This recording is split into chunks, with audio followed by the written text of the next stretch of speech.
일 잘하는 사람만 알고 있는 시간관리 방법 3가지에 대해서 알려드릴게요. 미국에서 10대에서 성인까지 하루에 일과를 조사를 해보니까 사람마다 조금씩 다르지만 평균적으로 일과는 비슷했다고 해요. 생산활동으로는 24에서 60%, 근무나 공부로는 20에서 45%, 담소, 식사, 몽상으로는 4에서 15%, 가사활동 8에서 22%, 여가활동 20에서 43%, TV 독서는 9에서 13%, 취미는 4에서 13%. 결과를 보면 대체로 3분의 1은 꼭 해야 되는 일, 3분의 1은 좋아서 해야 되는 일, 나머지 3분의 1은 해도 되고 안 해도 되는 일이었다는 거죠. 이 중에서 성공한 사람과 실패한 사람의 차이, 즉 그 사람의 인생이 자기가 원하는 대로 잘 살고 있는 사람을 성공한 사람이라고 하는 거죠. 그래서 이런 사람들은 자신의 시간을 어떻게 보고 어떻게 관리하느냐의 차이가 컸다는 거예요. 성공한 사람은 해야 할 일을 좋아하는 일로서 받아들여서 4분의 3의 시간을 즐겁게 할애한 반면에 자기의 인생, 자기의 시간 관리에 실패하고 원하지 않은 일만 하는 그런 사람들 같은 경우는 꼭 해야 되는 일임에도 불구하고 해도 그만, 안 해도 그만인 일들에 시간을 채웠다는 거예요.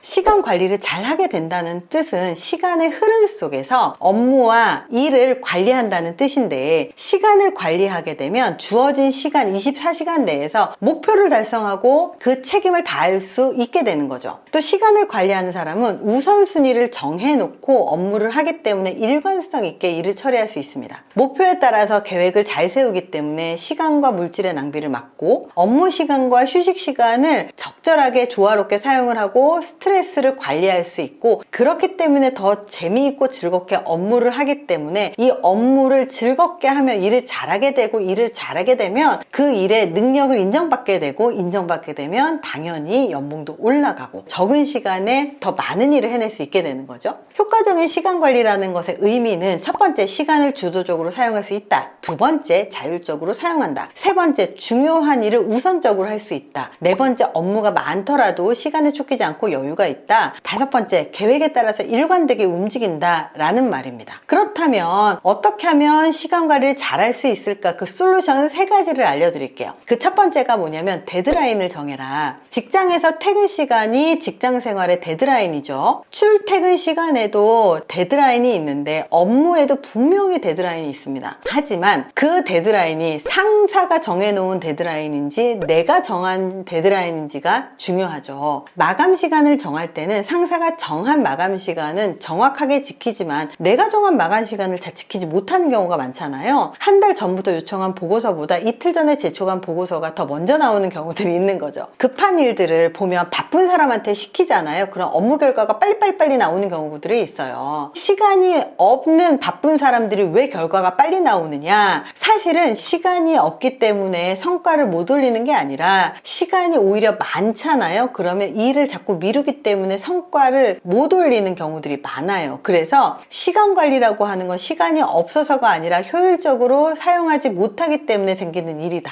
자, 두 번째입니다. 우선순위를 정하십시오. 우선순위를 정할 때 업무의 마감 기한을 설정을 해두면 계획을 세우기가 쉽기 때문에 스스로 데드라인을 정하는 게 되게 쉽습니다. 다이어리나 일정표에 체크를 하고 매일 출근과 동시에 확인하는 것도 굉장히 좋은 방법이에요. 그래서 일을 딱 시작했을 때 투두리스트를 적어 놓는 건 되게 좋은 일입니다. 혹시라도 마감 기한 내에 100% 완벽하게 하지 못한다고 하더라도요, 마감 기한 내에 끝내는 습관을 갖는 게 중요합니다. 한 달 넘는 방학 기간 동안 전혀 진도가 나가지 않던 방학 숙제가 방학 끝날 때 정말 쉽게 해결되잖아요. 이렇게 데드라인을 정하잖아요. 그럼 그 데드라인에 맞춰서 사람은 하게 됩니다. 데드라인을 정할 때는 날짜만 정하는 게 아니라 몇 월 며칠 몇 시까지 시간을 정확하게 정하게 되면 시간 단위의 시간 관리가 가능해집니다. 자, 세 번째입니다. 오늘 일은 오늘 안에 끝내라. 마감 기한이 남았다고 생각하는 사람일수록 오늘 끝마칠 수 있는 일도 다음날로 미루게 되거든요. 그렇다고 다음날 완벽하게 끝내는 것도 아니에요. 또 다음날로 미루는 거예요. 그래서 오전에 끝내야 할 일을 오후로 미룬다면 그 일은 또 다음 날로 미뤄지게 되어 있습니다. 퇴근 시간은 미루지 않으면서 업무를 미루는 습관을 갖고 있는 사람이 의외로 많아요. 칼퇴근을 위해서 업무를 미루는 그런 사람들은요, 상사의 눈밖에 날 수밖에 없겠죠. 그래서 어떻게 하면 우리가 중요하고 필요한 일을 우선적으로 할 것이냐, 여기에는 시간 관리가 핵심이라는 사실을 기억하셨으면 좋겠고, 가장 중요한 건 데드라인을 정하고, 그리고 그 데드라인을 날짜와 시간까지 정확하게 정하고 그날 꼭 끝내는 습관을 가지시는 게 진짜 중요합니다. 그리고요, 진짜 중요한 일을 먼저 끝내는 습관을 가지시는 게 정말로 필요하거든요. 시간 관리를 잘 하시는 분은 결국 일을 잘 하시는 분입니다. 이번 영상이 도움이 되셨길 바랍니다. 감사합니다.